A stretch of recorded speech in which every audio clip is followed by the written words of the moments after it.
Everyone, ನಿಮ್ಮೆಲ್ಲರಿಗೂ ನನ್ನ ಚಾನೆಲ್ನಲ್ಲಿ ವೆಲ್ಕಮ್. ಇವತ್ತಿನ ರೀಡಿಂಗ್ ಸ್ವಲ್ಪ ಸ್ಪೆಷಲ್ ಆಗಿರುತ್ತೆ. ತುಂಬ ಜನ ಕೇಳ್ತಾ ಇದ್ರಿ, ನಾನು ಏನು ಏಂಜಲ್ ಸೈನ್ನ ನಾನು ನೋಡ್ತಾ ಇದ್ದೀನಿ, 5 ಇರ್ಬೋದು, ಏಂಜಲ್ ನಂಬರ್ನ ನೋಡುವಂಥದ್ದಾಗಿರ್ಬೋದು, ಬಟರ್ಫ್ಲೈ ನೋಡುವಂಥದ್ದಾಗಿರ್ಬೋದು, ಅದು ಏನು ಅರ್ಥ, ನನ್ನ ಲವ್ ಲೈಫಿಗೆ ಏನು ಅರ್ಥ ಕೊಡ್ತಿದೆ ಅಂತ ಹೇಳಿಬಿಟ್ಟು ತುಂಬ ಜನ ಕೇಳ್ತಾ ಇದ್ರಿ. ಇವತ್ತು ಅದೇ ರೀಡಿಂಗ್ ಆಗಿರುತ್ತೆ. ಇಲ್ಲಿ ಏಂಜಲ್ ಗೈಡೆನ್ಸ್ ಮುಖಾಂತರ ಇಲ್ಲಿ ನಿಮ್ಮ ಲೈಫಲ್ಲಿ ನೀವು ಏಂಜಲ್ ಸೈನ್ ನೋಡ್ತಾ ಇದ್ದೀರಾ ಅಂತಾದರೆ ಏನಿರ್ಬೋದು ನಿಮ್ಮ ಲೈಫಲ್ಲಿ, ಲವ್ ಲೈಫಲ್ಲಿ ಇರ್ಬೋದು ಅಥವಾ ಫೈನಾನ್ಷಿಯಲ್ ಲೈಫಲ್ಲಿ ಇರ್ಬೋದು, ಸಮಥಿಂಗ್ ನಿಮ್ಮ ಲೈಫಲ್ಲಿ ಏನಿದೆ, ಏನು ಗೈಡೆನ್ಸ್ ಮಾಡ್ತಿದ್ದಾರೆ ಅಂತ ಹೇಳಿ ಚೆಕ್ ಮಾಡೋಣ. ಇದೊಂದು ಜಸ್ಟ್ ಜನರಲ್ ರೀಡಿಂಗ್, ನಿಮಗೆ ರೆಸನೇಟ್ ಆದರೆ ಮಾತ್ರ ಒಂದು ರೀಡಿಂಗ್ನ ವಾಚ್ ಮಾಡಿ. ದೆನ್ ಯಾರಿಗೆಲ್ಲ ಪರ್ಸ್ನಲಾಗಿ ಕನ್ಸಲ್ಟೇಷನ್ಸ್ ತೊಗೊಳ್ಬೇಕಂತ ಇಂಟ್ರೆಸ್ಟೆಡ್ ಇದ್ದೀರಾ ಅವ್ರು ನನ್ನ ಕಾಂಟ್ಯಾಕ್ಟ್ ಮಾಡ್ಬೋದು. ನನ್ನ ಕಾಂಟ್ಯಾಕ್ಟ್ ಡೀಟೇಲ್ಸ್ ಡಿಸ್ಕ್ರಿಪ್ಷನ್ ಬಾಕ್ಸಲ್ಲಿ ಕೊಟ್ಟಿರ್ತೀನಿ. ಹಾಗೆ ನನ್ನ ಚಾನಲ್ನ ಯಾರೆಲ್ಲ ಸಬ್ಸ್ಕ್ರೈಬ್ ಮಾಡ್ಕೊಂಡಿದ್ದೀರಾ, ನಾನು ಅಪ್ಲೋಡ್ ಮಾಡೋಂಥ ವೀಡಿಯೋಗಳಿಗೆ ಯಾರೆಲ್ಲ ವ್ಯೂ ಮಾಡ್ತೀರಾ ಅವರಿಗೆಲ್ಲರಿಗೂ ಥ್ಯಾಂಕ್ ಯು ಸೋ ಮಚ್. ಈ ಒಂದು ವಿಡಿಯೋ ಮುಖಾಂತರ ಫಸ್ಟ್ ಟೈಮ್ ನನ್ನ ಚಾನಲ್ನ ವಿಸಿಟ್ ಮಾಡ್ತಾ ಇದ್ದರೆ ನಿಮಗೂ ಕೂಡ ಬಿಲೀವರ್ ಫ್ರಮ್ ಟ್ಯಾರೋಟ್ ವರ್ಡ್ಗೆ ವೆಲ್ಕಮ್ ಅಂತ ಹೇಳಿ ಹೇಳ್ತೀನಿ.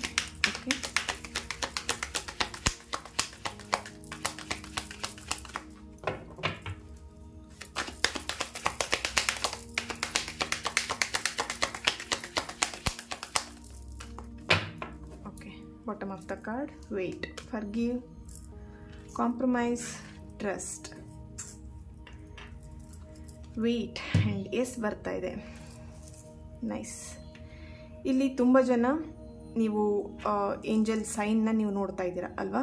ಇಲ್ಲಿ ನೋಡಿ, ಒಂದು ಅರ್ಥ ಮಾಡ್ಕೊಳ್ಳಿ, ನೀವು ಇಲ್ಲಿ ಏಂಜಲ್ ಸೈನ್ ನೀವೇನು ನೋಡ್ತೀರಾ ಅದ್ರ ಮೇಲೆ ಮೊದಲು ಟ್ರಸ್ಟ್ ಮಾಡಿ. ಇಲ್ಲಿ ನಿಮಗೊಂದು ಸೈನ್ ನೋಡ್ತಿದ್ದೀರಾ, ನಿಮಗೇನೋ ಒಂದು ಕಾಣಿಸ್ತಾ ಇದೆ, ನಿಮಗೇನೋ ಒಂದು ಸ್ಪಿರಿಚುವಲ್ ಇದರಲ್ಲಿ ಜರ್ನಿಯಲ್ಲಿ ನೀವು ನೋಡ್ತಾ ಇದ್ದೀರಾ ಅಂತ ಹೇಳಿದ್ರೆ ಡೆಫಿನೆಟ್ಲಿ ನಿಮಗೆ ನೀವು ನಂಬಿರೋಂಥ ಏಂಜಲ್ ಆಗಿರ್ಬೋದು, ನೀವು ನಂಬಿರೋಂಥ ದೇವರಾಗಿರ್ಬೋದು, ಪ್ರೊಟೆಕ್ಷನ್ ನಿಮಗೆ ಇದೆ ಅಂತ ಅರ್ಥ. ಓಕೆ, ಅವ್ರು ನಿಮಗೆ ಪ್ರತಿ ಕ್ಷಣ ನಿಮಗೆ ಗೈಡ್ ಮಾಡ್ತಿದ್ದಾರೆ. ನಿಮ್ಮ ಲವ್ ಲೈಫಲ್ಲಿರ್ಬೋದು ಅಥವಾ ನಿಮ್ಮ ಲೈಫಲ್ಲಿರ್ಬೋದು, ಏನು ನಡೀತಿದೆ ಅದು ಪ್ರತಿಯೊಂದಕ್ಕೂ ಅವ್ರು ನಿಮಗೆ ಗೈಡ್ ಮಾಡ್ತಿದ್ದಾರೆ. ನಿಮ್ಮ ಜೊತೆಯಾಗಿ ನಿಮ್ಮ ರಕ್ಷಣೆಗೆ ಅವ್ರ ಜೊತೆಗೆ ಇದ್ದಾರೆ ಅಂತ ಹೇಳಿಬಿಟ್ಟು ಅದನ್ನು ನೀವು ಟ್ರಸ್ಟ್ ಮಾಡಬೇಕಾಗಿದೆ. ಫಸ್ಟ್ ಕಾರ್ಡೇ ಟ್ರಸ್ಟ್ ಬಂದಿರೋದ್ರಿಂದ. ಓಕೆ, ದೆನ್ ನಿಮ್ಮ ಒಂದು ಲವ್ ಲೈಫಲ್ಲಿ ಒಂದು ಕಾಂಪ್ರಮೈಸ್ ಬರ್ತಾ ಇದೆ. ಇಲ್ಲಿ 222 ನಂಬರ್ ನೋಡ್ತಾ ಇದ್ರೆ ಡೆಫಿನೆಟ್ಲಿ ಇಲ್ಲಿ ಟ್ರಸ್ಟ್ ಇಶ್ಯೂಸ್ ಆಗ್ತಾ ಇದೆ. ನೀವು ಟ್ರಸ್ಟ್ ಮಾಡ್ತಿಲ್ಲ, ನಂಬಿಕೆ ಇಲ್ಲ ಅಂತ ಹೇಳ್ಬಿಟ್ಟು. ಬಟ್ ಇಲ್ಲಿ ನಂಬಿಕೆ ಇಡಿ ಅಂತ ಹೇಳಿ ನಿಮಗೆ ಏಂಜಲ್ ನಿಮಗೆ ಹೇಳ್ತಿರೋವಂಥದ್ದು, ಎಂದು ನಿಮಗೆ ಕೈ ಬಿಡಲ್ಲ, ನೀವು ನಂಬಿರೋಂಥ ದೇವರು ನಿಮಗೆ ಕೈ ಬಿಡಲ್ಲ, ನಿಮ್ಮ ಜೊತೆಗೆ ಯಾವಾಗಲೂ ಇರ್ತಾರೆ ಅಂತ ಹೇಳಿ. ಕಾಂಪ್ರಮೈಸ್ ಬರ್ತಾ ಇದೆ ಎಲ್ಲೋ ಒಂದು ಕಡೆ. ಇಲ್ಲಿ ಏನು ಹೇಳ್ಬೋದು, ಕೆಲವೊಬ್ರು 6 ನಂಬರ್ ನೋಡ್ತಿರ್ಬೋದು, 5 ನಂಬರ್ ನೋಡ್ತಿರ್ಬೋದು, ಅಥವಾ ಇಲ್ಲಿ ಮಾತುಕತೆ ಆಗ್ತಾ ಇಲ್ಲ, ನಿಮ್ಮೊಬ್ಬರು ರಿಲೇಶನ್ಶಿಪ್ಪಲ್ಲಿ ಮಾತುಕತೆ ಆಗ್ತಾ ಇಲ್ಲ, 111 ನಂಬರ್ ನೋಡ್ತಾ ಇರ್ಬೋದು. ಓಕೆ, ಅಥವಾ ಬಟರ್ಫ್ಲೈ ನೋಡ್ತಾ ಇರ್ಬೋದು. ಇಲ್ಲಿ ಕಾಂಪ್ರಮೈಸ್ ಬರ್ತಾ ಇದೆ. ಕಾಂಪ್ರಮೈಸ್ ಹೇಳ್ತಾ ಇದ್ದಾರೆ ಏಂಜಲ್. ಕಾಂಪ್ರಮೈಸ್ ಅಂತ ಹೇಳಿದ್ರೆ ನಿಮ್ಮಿಬ್ರು ಮಧ್ಯ ಮಾತುಕತೆ ಆಗದೇನೆ ತುಂಬ ದಿನಗಳಾಗಿದೆ. ಇನ್ನೊಂದು ಏನಂತ ಹೇಳಿದ್ರೆ, ಕಾಂಪ್ರಮೈಸ್ ಅಂತ ಹೇಳಿದ್ರೆ ನೀವು ಹೇಳೋವಂಥ ಮಾತುಗಳು ನಿಮ್ಮ ಪರ್ಸನಿಗೆ ಬೇರೆ ಥರನೇ ಕೇಳ್ತಿದೆ, ನಿಮ್ಮ ಪರ್ಸನ್ ಹೇಳೋವಂಥ ಮಾತುಗಳು ನಿಮಗೆ ಬೇರೆ ಥರನೇ ಕೇಳ್ತಾ ಇದೆ. ಅಂದರೆ ನಿಮ್ಮಿಬ್ರ ಮಧ್ಯೆ ಮುಂಚೆ ಒಂದು ಬ್ಯೂಟಿಫುಲ್ ಆಗಿರೋಂಥ ಅಂಡರ್ಸ್ಟ್ಯಾಂಡಿಂಗ್ ಇತ್ತು. ಇತ್ತೀಚೆಗೆ ಏನಾಗ್ತಿದೆ ಅಂತ ಹೇಳಿದ್ರೆ ಅವ್ರು ಹೇಳೋ ಮಾತುಗಳು ನಿಮಗೆಲ್ಲ ಒಂಥರ ನೆಗೆಟಿವ್ ಆಗಿ ಕೇಳಿಸ್ತಿದೆ, ನೆಗೆಟಿವ್ ಆಗಿ ಮಾತಾಡ್ತಿದ್ದಾರೇನೋ, ಇವ್ರು ಯಾಕೋ ನನಗೆ ಏನು ಇಂಟೆನ್ಷನಲ್ಲಿ ಬೇಕು ಅಂತ ಹರ್ಟ್ ಮಾಡೋ ಥರ ಮಾತಾಡ್ತಿದ್ದಾರೇನೋ, ಆ ಥರ ನಿಮಗೆ ಇಲ್ಲಿ ಫೀಲ್ ಆಗ್ತಾ ಇದೆ. ಸೊ ಕಾಂಪ್ರಮೈಸ್ ಅಂದರೆ ಅವ್ರನ್ನ ಅರ್ಥ ಮಾಡ್ಕೊಳ್ಳಿ, ಅವ್ರು ಮಾತಾಡುವಂಥ ಮಾತನ್ನ ಇಲ್ಲಿ ಅರ್ಥ ಮಾಡ್ಕೊಳ್ಳಿ. ಕಾಂಪ್ರಮೈಸ್ ಮಾಡ್ಕೊಳ್ಳೋದು ಅಂದರೆ ಒಂದು ಅವ್ರು ಹೇಳೋ ಅವ್ರಿಗೆ ಯಾವ ಇಂಟೆನ್ಷನಲ್ಲಿ ಹೇಳ್ತಿದ್ದಾರೆ ಅವರ ಒಂದು ಪಾಯಿಂಟ್ ಆಫ್ ವ್ಯೂ ನೀವು ಅರ್ಥ ಮಾಡ್ಕೊಬೇಕಾಗತ್ತೆ. ನಿಮ್ಮ ಪಾಯಿಂಟ್ ಆಫ್ ವ್ಯೂನ ನಿಮ್ಮ ಪರ್ಸನ್ಗೆ ಅರ್ಥ ಮಾಡಿಸ್ಬೇಕಾಗತ್ತೆ. Okay, forgive. ಇಲ್ಲಿ ಯಾವತ್ತೂ ಆಗಿರೋಂಥ ಜಗಳ, ಯಾವಾಗಲೂ ಆಗಿರೋಂಥ ವರ್ಷದ ಹಿಂದೆ ಆಗಿರೋಂಥ ಜಗಳನ ಇಟ್ಕೊಂಡು ಮತ್ತೆ ಮತ್ತೆ ಅದನ್ನು ರಿಪೀಟ್ ಮಾಡ್ಕೊಂಡು ಜಗಳ ಮಾಡ್ತೀರಾ. ಇಬ್ಬರು ಕೂಡ ಅಷ್ಟೇ ಇಲ್ಲಿ.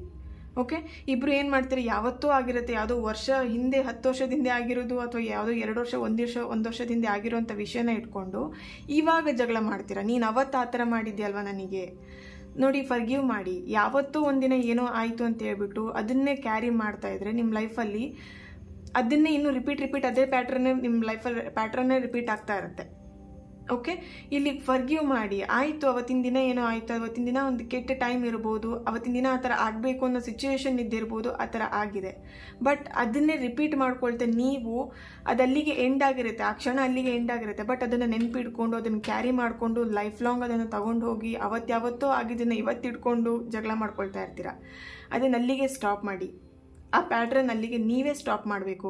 ಇಲ್ಲಿ ಫರ್ಗಿವ್ನೆಸ್, ಆ ಜಗಳ ಆಗ್ತಿದೆ ಮ್ಯಾಮ್, ನಮ್ಮಿಬ್ಬರ ಮಧ್ಯೆ ಯಾವಾಗಲೂ ಕಿತ್ತಾಡ್ತಾ ಇರ್ತೀವಿ, ಅವ್ರು ಯಾವಾಗಲೂ ಜಗಳ ಮಾಡ್ತಿರ್ತಾರೆ, ಅಥವಾ ನನಗೆ ಯಾವಾಗಲೂ ಅವ್ರ ಜೊತೆ ಜಗಳ ಆಡಬೇಕಂತ ಅನಿಸ್ತಿರುತ್ತೆ, ಈ ಥರ ನೀವು ಇಲ್ಲಿ ಯೋಚನೆ ಮಾಡ್ತಿದ್ದೀರಾ ಅಂದರೆ ಎಸ್, ನೀವೆಲ್ಲೋ ಒಂದು ಕಡೆ ಅವರಿಂದ ಆಗಿರೋಂಥ ಮಿಸ್ಟೇಕ್ಸ್ನ ನೀವು ಫರ್ಗಿವ್ ಮಾಡ್ತಾ ಇಲ್ಲ, ಅದನ್ನು ಮನಸ್ಸಲ್ಲೇ ಇಟ್ಕೊಂಡು ನೀವು ಕ್ಯಾರಿ ಮಾಡ್ತಾ ಇದ್ದೀರಾ. ಹಾಗಾಗಿ ರಿಪೀಟ್ ನಿಮಗೆ ಫೈಟಿಂಗ್ ಇರ್ಬೋದು, ನಿಮ್ಮಿಬ್ಬರ ಮಧ್ಯೆ ಮನಸ್ತಾಪ ಬರುವಂಥದ್ದು ಆಗ್ತಾ ಇದೆ.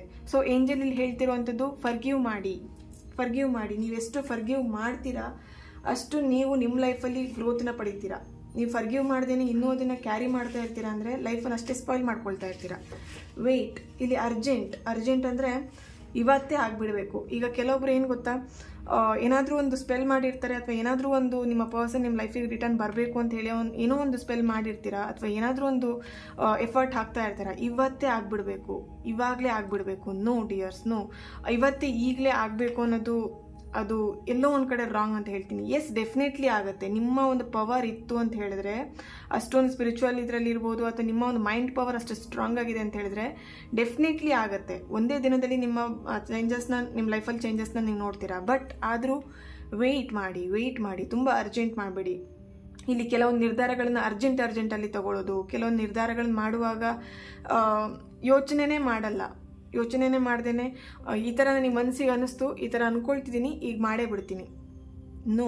ಓಕೆ, ಇಲ್ಲಿ ಎಸ್ ಅಂತೇಳಿ ಬಾಟಮ್ ಆಫ್ ದ ಕಾರ್ಡ್ ಬರ್ತಾ ಇದೆ. ನೀವೇನಾದರೂ ಮ್ಯಾನಿಫೆಸ್ಟ್ ಮಾಡ್ತಾ ಇದ್ದೀರಾ. ಈಗ ಏಂಜಲ್ ಅಂದರೆ ನೋಡಿ, ಏನೋ ನೀವು ಏಂಜಲ್ ಸೈನ್ ನೋಡ್ತಿದ್ದೀರಾ, ಅಥವಾ ಏನೋ ನೀವು ಮ್ಯಾನಿಫೆಸ್ಟ್ ಮಾಡ್ತಿದ್ದೀರಾ ನಿಮ್ಮ ಲೈಫಲ್ಲಿ, ನಿಮ್ಮ ಪರ್ಸನ್ ರಿಟರ್ನ್ ಬರ್ಲಿಕ್ಕೆ ಇರ್ಬೋದು, ಅಥವಾ ನಿಮ್ಮ ರಿಲೇಷನ್ಶಿಪ್ ಸರಿಯಾಗಬೇಕಂತ ಇರ್ಬೋದು, ಅಥವಾ ನಿಮ್ಮ ಫೈನಾನ್ಷಿಯಲ್ ಇಶ್ಯೂಸ್ ಸರಿಯಾಗಬೇಕಂತ ಇರ್ಬೋದು. ಸಮಥಿಂಗ್ ಇಲ್ಲಿ ನೀವೇನೋ ಒಂದು ಮ್ಯಾನಿಫೆಸ್ಟ್ ಮಾಡ್ತಾ ಇದ್ದೀರಾ ನಿಮ್ಮ ಲೈಫಲ್ಲಿ. ಎಸ್, ಅದು ಆಗತ್ತೆ. ಸ್ವಲ್ಪ ದಿನ ವೆಯ್ಟ್ ಮಾಡಿ, ನಂಬಿಕೆ ಇಡಿ ಅದ್ರ ಮೇಲೆ. ಓಕೆನಾ? ನೀವು ಮಾಡ್ತಿರೋಂಥ ಮ್ಯಾನಿಫೆಸ್ಟ್ ಏನು ಮಾಡ್ತೀರಾ, ನೀವು ಏನು ವಿಜುವಲೈಸ್ ಮಾಡ್ತೀರಾ, ನೀವೇನು ಅಟ್ರ್ಯಾಕ್ಟ್ ಮಾಡ್ತೀರಾ ನಿಮ್ಮ ಲೈಫಲ್ಲಿ, ಅದ್ರ ಮೇಲೆ ನಂಬಿಕೆ ಇರಲಿ. ಆಗ ಏನಾಗುತ್ತೆ, ಡೆಫಿನೆಟ್ಲಿ ನಿಮ್ಮ ಲವ್ ಲೈಫಲ್ಲಿ ಇರ್ಬೋದು, ನಿಮ್ಮ ಲೈಫಲ್ಲಿ ಇರ್ಬೋದು, ಸಕ್ಸಸ್ನ ನೋಡ್ತೀರಾ. ದೇರ್ ಈಸ್ ಸಮಥಿಂಗ್ ಬೆಟರ್ ಅಂತ ಹೇಳಿ ಬರ್ತಾ ಇದೆ. And perfect timing. Definitely listen to your intuition. ನಿಮ್ಮ ಇಂಟ್ಯೂಷನ್ ನಿಮಗೆ ಏನು ಹೇಳ್ತಾ ಇದೆ ಅದನ್ನು ಕೇಳಿ. ಇಲ್ಲಿ ತುಂಬ ಜನ ಕನ್ಫ್ಯೂಷನ್ ಆಗ್ತೀರಾ. ಇಂಟ್ಯೂಷನ್ ಅಂದರೆ ಏನು? ನಿಮ್ಮ ಒಳ ಮನಸ್ಸು ನಿಮಗೆ ಅನಿಸುತ್ತೆ ಈಗ ಈ ಕೆಲಸ ಮಾಡಬೇಕಾ ಬೇಡವಾ, ತುಂಬ ಜನಕ್ಕೆ ಅನಿಸುತ್ತೆ ಅಲ್ವಾ?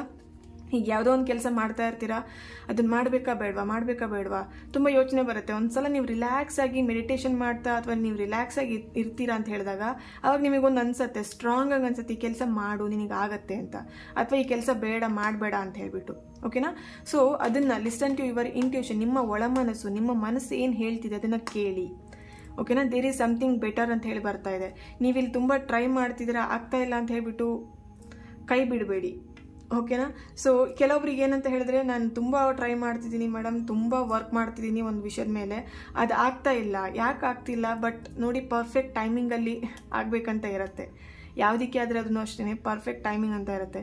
ಜಗಳ ಆಗೋದಾಗಿರ್ಬೋದು, ಒಂದಾಗೋದಾಗಿರ್ಬೋದು, ನೀವಿಬ್ರು ರಿಲೇಷನ್ಶಿಪ್ಪಲ್ಲಿ ಮತ್ತೆ ಸರಿಯಾಗೋದಾಗಿರ್ಬೋದು, ಅಥವಾ ಫೈನಾನ್ಷಿಯಲ್ ಸರಿಯಾಗೋದಾಗಿರ್ಬೋದು, ಫೈನಾನ್ಷಿಯಲಿ ನೀವೇನೋ ಲಾಸ್ ಆಗೋದಾಗಿರ್ಬೋದು, ಇದಕ್ಕಿದ್ದಂಗೆ ಪ್ರಾಫಿಟ್ ಪಡೆಯೋದಾಗಿರ್ಬೋದು, ಎಲ್ಲದು ಟೈಮಿಂಗ್, ಡಿವೈನ್ ಟೈಮಿಂಗ್.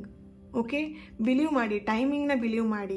ಡೆಫಿನೆಟ್ಲಿ ನಿಮ್ಮ ಲೈಫಲ್ಲಿ ಏನೋ ಒಂದು ಚೇಂಜಸ್ನ ನೋಡ್ತೀರಾ, ಅಥವಾ ಏನೋ ಒಂದು ಆಗ್ತಿದೆ ಅಂತ ಹೇಳಿದ್ರೆ ಡೆಫಿನೆಟ್ಲಿ ಅದು ಡಿವೈನ್ ಟೈಮಿಂಗಲ್ಲೇ ಆಗ್ತಾ ಇರುತ್ತೆ. ಅಬ್ಸರ್ವ್ ಮಾಡಿ ಬೇಕಿದ್ರೆ. ನಿಮ್ಮ ಲೈಫಲ್ಲಿ ನೀವು 10 ವರ್ಷದ ಹಿಂದೆ ಹೇಗಿರ್ತೀರಾ, ಇವಾಗ ಹೇಗಿದ್ದೀರಾ ಅಲ್ವಾ? ಅವಾಗಿದ್ದಾಗೆ ನೀವು ಇವಾಗಿದ್ದಾಗೆ ನೆಕ್ಸ್ಟ್ ನೀವು ಫ್ಯೂಚರಲ್ಲಿ ಇರಲ್ಲ. ಸೊ ಫ್ಯೂಚರ್ ಬಗ್ಗೆ ತುಂಬ ಯೋಚನೆ ಮಾಡ್ತಾರೆ ತುಂಬ ಜನ. ಅಯ್ಯೋ ಫ್ಯೂಚರ್ ಹೇಗಾಗ್ಬಿಡುತ್ತೋ ಏನೋ, ಫ್ಯೂಚರ್ ಬಗ್ಗೆ ಯೋಚನೆ ಮಾಡ್ಕೊಂಡು ಪ್ರೆಸೆಂಟನ್ನು ಹಾಳು ಮಾಡ್ಕೊಳ್ತಾ ಇರ್ತೀರಾ. ನೋಡಿ, ನೀವು ಇವಾಗ ಈಗ ಹೇಗಿದ್ದೀರಾ ಅದನ್ನು ನೀವು ಈಗಿರೋಂಥ ಸಿಚುವೇಶನ್ನ ನೀವು ಅದನ್ನು ಅಕ್ಸೆಪ್ಟ್ ಮಾಡಿ, ಬಿಲೀವ್ ಮಾಡಿ, ಅದೇ ಥರನೇ ನೀವು ಇರಿ. ನಿಮ್ಮ ಲೈಫಲ್ಲಿ ಈಗ ಏನು ಎಫರ್ಟ್ ಹಾಕ್ಬೇಕು ಅದ್ರ ಬಗ್ಗೆ ಯೋಚನೆ ಮಾಡಿ. ಆ ಟೈಮಿಂಗ್ ಈಗ ಯಾವಾಗ ರಿಸಲ್ಟ್ ಸಿಗುತ್ತೆ, ಈಗ ನೀವೇನು ಎಫರ್ಟ್ ಹಾಕ್ತೀರಾ ಅದಕ್ಕೇನು ರಿಸಲ್ಟ್ ಸಿಗುತ್ತೆ ಅದನ್ನು ಡಿವೈನ್ ಟೈಮಿಂಗ್, ದೇವ್ರಿಗೆ ಬಿಟ್ಬಿಡಿ. ಅದು ಯಾವಾಗ ಆಗಬೇಕು ಅದು ಅವಾಗಲೇ ಆಗುತ್ತೆ. ನೀವು ಎಷ್ಟೇ ಪ್ರಯತ್ನ ಪಟ್ಟರು ಅಷ್ಟೇ, ತಿಪ್ಪರ್ಲಾಗ ಹಾಕಿದ್ರು ಅಷ್ಟೇ, ಯಾವಾಗ ಏನಾಗಬೇಕು ಅದು ಅವಾಗಲೇ ಆಗುವಂಥದ್ದು. ಓಕೆನಾ? ಸೊ ನೀವು ಅಂದ್ಕೊಂಡಂಗೆ ಆಗುತ್ತಾ? ಡೆಫಿನೆಟ್ಲಿ ಆಗುತ್ತೆ. ಬಟ್ ಯಾವುದಕ್ಕೆ ಅದನ್ನು ಡಿವೈನ್ ಟೈಮಿಂಗ್ ಅಂತ ಇದ್ದೇ ಇರುತ್ತೆ ಡಿಯರ್ಸ್, ಅದನ್ನು ನೀವು ನಂಬಲೇಬೇಕಾಗತ್ತೆ. ಓಕೆ, ಪರ್ಫೆಕ್ಟ್ ಟೈಮಿಂಗಲ್ಲಿ ಡೆಫಿನೆಟ್ಲಿ ನಿಮ್ಮ ಲೈಫಲ್ಲಿ ನೀವು ಚೇಂಜಸ್ನ ನೋಡ್ತೀರಾ. ಇಲ್ಲಿ ಯಾವುದೆಲ್ಲ ನಂಬರ್ನ ನೀವು ಏಂಜಲ್ ನಂಬರ್ನ ನೋಡ್ತಾ ಇದ್ದೀರಾ, ಡೆಫಿನೆಟ್ಲಿ ಇಲ್ಲಿ ಅದರದ್ದೇ ಆದಂಥ ಒಂದು ಮೀನಿಂಗ್ ಇರುತ್ತೆ, ಅದರದ್ದೇ ಆದಂಥ ಒಂದು ಏನು ಹೇಳ್ಬೋದು, ಟೈಮಿಂಗ್ ಇರ್ಬೋದು ಅಥವಾ ಅದರದ್ದೇ ಆದಂಥ ಮೀನಿಂಗ್ ನೀವು ಇಲ್ಲಿ ಅರ್ಥ ಮಾಡ್ಕೊಬೇಕಾಗತ್ತೆ. ಓಕೆ, ಇಲ್ಲಿ ಡೆಫಿನೆಟ್ಲಿ 10 ನಂಬರ್ನ ನೋಡ್ತಿದ್ರೆ ನೀವು ಟ್ವಿನ್ ಫ್ಲೇಮ್ ಜರ್ನಿಯಲ್ಲಿ ಇದ್ದೀರಾ ಅಂತ ಹೇಳ್ಬಿಟ್ಟೆ ಅರ್ಥ. ಓಕೆನಾ, ಸೊ ಅದನ್ನು ನೀವು ಅರ್ಥ ಮಾಡ್ಕೊಳ್ಳಿ. ಇಲ್ಲಿ ನಿಮ್ಮ ರಿಲೇಶನ್ಶಿಪ್ ಅಂತ ಹೇಳಿದ್ರೆ ಟ್ವಿನ್ ಫ್ಲೇಮಲ್ಲೇ ಇದೆ ಅಂತ ಹೇಳಿ. ತುಂಬ ಜನ ಕೇಳ್ತೀರಾ ಟ್ವಿನ್ ಫ್ಲೇಮ್ ಅಂದರೆ ಏನು, ಸೋಲ್ಮೇಟ್ ಅಂದರೆ ಏನು, ಕಾರ್ಮಿಕ್ ಅಂದರೆ ಏನು ಅಂತ ಹೇಳಿ. ಆಲ್ರೆಡಿ ತುಂಬ ಜನ ಗೊತ್ತಿರುತ್ತೆ, ಬಟ್ ಆದರೂ ಕೂಡ ಅದನ್ನ ನೀವೇ ಫೀಲ್ ಮಾಡ್ಬೇಕು. ನಿಮ್ಮ ರಿಲೇಶನ್ಶಿಪ್ ಯಾವ ಥರ ಇದೆ. ತುಂಬ ಜನ ಹೇಳ್ತಾರೆ ನಿಮ್ಮ ಯಾವ ಟ್ವಿನ್ ಫ್ಲೇಮಲ್ಲಿ ಇದ್ದೀರಾ ಅಥವಾ ಸೋಲ್ಮೇಟಲ್ಲಿ ಇದ್ದೀರಾ ನಾನು ಹೇಳ್ತೀನಿ ಅಂದ್ಬಿಟ್ಟು. ಅದು ಸೊ ಯಾರಿಗೂ ಅದನ್ನು ಹೇಳಲಿಕ್ಕೆ ಆಗಲ್ಲ. ಓಕೆ, ಬಿ ಕೇರ್ಫುಲ್, ಅದನ್ನೊಂದು ಅರ್ಥ ಮಾಡ್ಕೊಳ್ಳಿ. ಯಾರಿಗೂ ಕೂಡ ನೀವು ಯಾವ ಇದರಲ್ಲಿ ರಿಲೇಶನ್ಶಿಪ್ನ ಲೀಡ್ ಮಾಡ್ತಿದ್ದೀರಾ ಅಂತ ಹೇಳಲಿಕ್ಕೆ ಚಾನ್ಸೇ ಇಲ್ಲ, ನಾನು ತಿಳ್ಕೊಂಡಿರೋ ಹಾಗೆ. ಓಕೆ, ಬಟ್ ಇಲ್ಲಿ ತುಂಬ ಜನ ಹೇಳ್ತಾರೆ ನಾನು ಹೇಳ್ತೀನಿ ಅಂತ ಹೇಳ್ಬಿಟ್ಟು, ಬಟ್ ಅದು ಚಾನ್ಸ್ ಇಲ್ಲ. ಇದು ನಿಮ್ಮ ಒಂದು ರಿಲೇಶನ್ಶಿಪ್, ನೀವು ಯಾವ ಒಂದು ರಿಲೇಶನ್ಶಿಪ್ನ ನೀವು ಲೀಡ್ ಮಾಡ್ತಿದ್ದೀರಾ ಅಂತ ಹೇಳ್ಬಿಟ್ಟು ನೀವೇ ಅದನ್ನು ಫೀಲ್ ಮಾಡ್ತೀರಾ. ಅದು ನಿಮಗೆ ಫೀಲ್ ಆಗುತ್ತೆ. ನೀವು ಸ್ಪಿರಿಚುವಲ್ ಜರ್ನಿಲಿ ಇದ್ದೀರಾ ಅಂತ ಹೇಳಿದ್ರೆ ಡೆಫಿನೆಟ್ಲಿ ನಿಮ್ಮ ಪರ್ಸನ್ ಅಥವಾ ನೀವು ಯಾವ ರಿಲೇಶನ್ಶಿಪ್ಪನ್ನು ಲೀಡ್ ಮಾಡ್ತಿದ್ದೀರಾ ಅಂತ ನಿಮಗೆ ಡೆಫಿನೆಟ್ಲಿ ಫೀಲ್ ಆಗುತ್ತೆ. Okay, this is twin flame and soulmate journey and karmic relationship. ಓಕೆನಾ, ಇದನ್ನೆಲ್ಲ ನೀವು ಫೀಲ್ ಮಾಡುವಂಥದ್ದು, ಅದನ್ನು ಯಾರು ಕೂಡ ಹೇಳಲಿಕ್ಕೆ ಆಗದೇ ಇರುವಂಥ ವಿಷಯಗಳು. ಓಕೆ, ಸೊ ಡೆಫಿನೆಟ್ಲಿ ಈ ಎಲ್ಲ ಏಂಜಲ್ ನಂಬರ್ ಅಥವಾ ಏಂಜಲ್ ಸೈನ್ನ ನೀವು ನೋಡ್ತಾ ಇದ್ರೆ ಇಲ್ಲಿ ನಿಮ್ಮ ಲವ್ ಲೈಫಲ್ಲಿ ಅಥವಾ ನಿಮ್ಮ ಲೈಫಲ್ಲಿ forgive, compromise, trust, wait, perfect timing, yes there is something better and listen to your intuition within the next few weeks ಅಂತ ಹೇಳಿ ಬರ್ತಾ ಇದೆ. ಸಮಥಿಂಗ್ ಇಲ್ಲಿ ನೀವು ವಿತಿನ್ ದ ನೆಕ್ಸ್ಟ್ ಫ್ಯೂ ವೀಕ್ಸಲ್ಲಿ ಏನೋ ಸರ್ಪ್ರೈಸ್ ಅಥವಾ ಒಂದು ಗುಡ್ ನ್ಯೂಸ್ನು ನೀವು ಕೇಳಬಹುದು. ಓಕೆನಾ, be ready. Thank you so much. ಈ ಒಂದು ರೀಡಿಂಗ್ ನಿಮ್ಮೆಲ್ಲರಿಗೂ ಇಷ್ಟ ಆಗಿದೆ ಅಂತ ಅನ್ಕೊಳ್ತಾ ನೆಕ್ಸ್ಟ್ ವಿಡಿಯೋದಲ್ಲಿ ನಾನು ಸಿಗ್ತೀನಿ. ಅಲ್ಲಿವರೆಗೆ take care and God bless you all.